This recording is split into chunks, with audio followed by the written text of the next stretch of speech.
हमने लखनवी अंदाज का ये पैराग्राफ पढ़ा कि लखनऊ स्टेशन पर खीरा बेचने वाले खीरे के इस्तेमाल का तरीका जानते हैं। उन्हें पता है कि ग्राहकों को कैसे लुभाया जाता है, खीरे के साथ साथ क्या क्या दिया जाता है। तो आपको पता है कि वो ग्राहकों को जीरा मिला नमक और पीसी हुई लाल मिर्च की पुड़िया भी देते थे। तो अब आगे बढ़ते हैं। नवाब साहब ने बहुत करीने से खीरे की फाकों पर जीरा मिला नमक और लाल मिर्च की सुर्खी बुरक दी। तो क्या किया बच्चों ने? नवाब साहब ने बड़े करीने से ढंग से खीरे की फाकों पर जीरा मिला हुआ नमक तथा लाल मिर्च जो थी बुरक दी क्या किया? छिड़क दी। उनकी प्रत्येक भाव भंगिमा क्या होता है बच्चों? उनके एक्सप्रेशन को, उनकी प्रत्येक भाव भंगिमा और जबड़ों के स्फुरण से यह स्पष्ट था कि उस प्रक्रिया में उनका मुख खीरे के रसास्वादन की कल्पना से प्लावित हो रहा था, अर्थात कि वे फाकों पर जीरा मिला हुआ नमक डाल रहे थे, लाल मिर्च डाल रहे थे तथा उनकी भाव भंगिमाएं, उनके एक्सप्रेशन ऐसे थे कि जैसे वे ये अनुभव कर रहे हों कि वे खीरे को खा रहे हैं। और इस प्रकार उन खीरों को देखकर उनके मुंह से पानी आ रहा था। हम कनखियों से देखकर सोच रहे थे कि मियाँ रईस बनते हैं, लेकिन लोगों की नज़रों से बच सकने के ख्याल में अपनी असलियत पर उतर आए हैं। तो हम बगल से क्या देख रहे थे कि ये अमीर बनते हैं, लेकिन वास्तविकता क्या है कि लोगों की नज़र से बचकर ये असलियत पर आ रहे हैं, अर्थात खीरे को खा रहे हैं। नवाब साहब ने फिर एक बार हमारी ओर देख लिया। वल्ला शौक कीजिए, लखनऊ का बालम खीरा है। तो अब नवाब साहब ने हमें फिर से कहा कि आप खीरे को खा लीजिए, यह खीरा बहुत ही अच्छा है।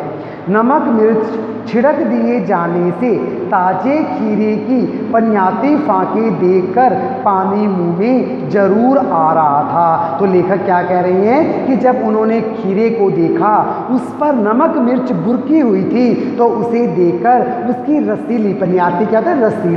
रसीली फाकों को देखकर लेखक के मुंह में पानी आ रहा था, लेकिन इनकार कर चुके थे। बच्चों, आपने पहले देखा कि नवाब साहब ने उनसे पूछा था कि आप खीरा खाइए, तब नवाब साहब को लेखक ने मना कर दिया था, लेकिन अब वे खीरा खाना चाह रहे थे, लेकिन वे पहले इनकार कर चुके थे, इसलिए उन्होंने आत्मसम्मान को निभाना जरूरी समझा। उत्तर दिया, शुक्रिया, इस वक्त तलब महसूस नहीं हो रही है, इस वक्त इच्छा नहीं हो रही है। मैदा भी जरा कमज़ोर है। मैदा क्या होता है? आमाशय, कि आमाशय भी मेरा कमज़ोर है। किबला शौक फरमाइए कि खीरे को आप ही खा लीजिए। नवाब साहब ने सतृष्ण आँखों से नमक मिर्च के संयोग से चमकती खीरे की फाकों की ओर देखा और खिड़की के बाहर देखकर दीर्घ श्वास लिया। तो बच्चों, क्या किया नवाब साहब ने? सतृष्ण आँखों से नमक मिर्च के संयोग से चमकती उन खीरे की फाकों को देखा और खिड़की के बाहर देखकर दीर्घ श्वास लिया, अर्थात लंबा सांस ले लिया, और खीरे की एक फाक उठाकर होठों तक ले गए, फाकों को सूंघा, स्वाद के आनंद में पलकें मूंद ली। तो बच्चों, उन्होंने क्या किया? उन्होंने खीरे की फाकों को उठाया, उसे अपने नाकों तक ले गए तथा उसे सूंघा और फिर खिड़की से बाहर फेंक दिया, और स्वाद के आनंद में उन्होंने पलकें मूंद ली। मुंह में आए पानी का घूंट गले से उतार लिया। जैसे उन्होंने खीरे को सूंघा, उनके मुंह में पानी आ गया और उस पानी को क्या उन्होंने अपने गले से नीचे उतार लिया। तब नवाब साहब ने फाकों को खिड़की से बाहर फेंक दिया। तो बच्चों आपने देखा कि नवाब साहब कैसे खीरा खा रहे हैं। वो क्या करते हैं, खीरे की फाक को उठाते हैं, उसे अपने नाक तक ले जाते हैं, मुंह में जो पानी आता है उसे गले से उतार लेते हैं और खीरे की फाकों को वो खिड़की से बाहर फेंक देते हैं। वो लेखक को ये दिखाना चाहते हैं कि जो अमीर लोग होते हैं खीरे खाने का उनका ये तरीका होता है, ये खीरे को मुंह में ले जाकर नहीं खाते बल्कि वे खीरे को क्या करते हैं, सूंघकर फेंक देते हैं। तो नवाब साहब खीरे की फाकों को नाक के पास ले जाकर वासना से रसास्वादन कर खिड़की के बाहर फेंकते गए। नवाब साहब ने खीरे की सभी फाकों को खिड़की से बाहर फेंककर तौलिए से हाथ और होठ पोंछ लिए और गर्व से गुलाबी आंखों से हमारी ओर देख लिया। तो क्या किया बच्चों नवाब साहब ने कि खीरे की सभी फाकों को खिड़की से बाहर उन्होंने फेंका और तौलिए से हाथों को पोंछ लिया और होठ को भी पोंछ लिया और गर्व से गुलाबी आंखों से हमारी ओर देखा कि मानो वो ये कह रही हों कि यह है खानदानी रईसों का तरीका, खानदानी रईस तो खीरे को इस प्रकार खाते हैं। नवाब साहब की तैयारी और इस्तेमाल से थककर लेट गए। तो नवाब साहब ने क्या किया था, खीरे की तैयारी की थी और उसे इस्तेमाल किया था और अब वो थक गए थे और लेट गए थे। हमें तस्लीम में सिर खम करना पड़ा तो हमें तो जैसे उनके सामने सिर झुकाना ही पड़ गया।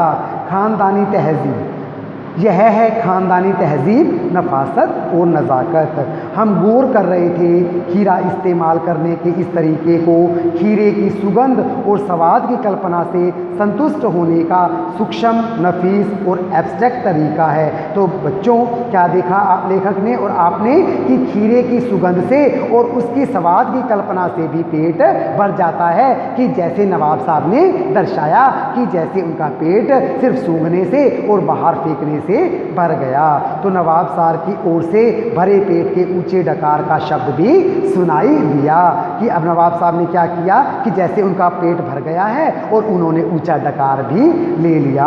और नवाब साहब ने हमारी ओर देखकर कह दिया, खीरा लजीज होता है। लजीज क्या होता है, स्वादिष्ट, कि खीरा स्वादिष्ट होता है लेकिन होता है स्कील नामुराद, मैदे पर बोझ डालता है, ये बड़ा भारी होता है, आमाशय पर बोझ डाल देता है। ज्ञान चक्षु खुल गए, लेखक की ज्ञान भरी आंखें खुल गई, ज्ञान की आंखें खुल गई। पहचाना ये है नई कहानी के लेखक, अर्थात लेखक को पता चल गया कि अब जो मुझे कहानी लिखनी है वो मुझे नवाब साहब पर लिखनी है। उसे नई कहानी का कथ्य मिल गया था। खीरे की सुगंध और स्वाद की कल्पना से पेट भर जाने का डकार आ सकता है, तो बिना विचार घटना पात्रों के लेखक की इच्छा मात्र से नई कहानी क्यों नहीं बन सकती। जब नवाब साहब का पेट उसे सूंघने से ही भर गया तो लेखक भी बिना कथ्य की कहानी लिख सकते हैं, अर्थात उन्हें भी अब नई कहानी के लिए कथ्य मिल गया। तो बच्चों इस अध्याय का अभ्यास कार्य हम कल करेंगे।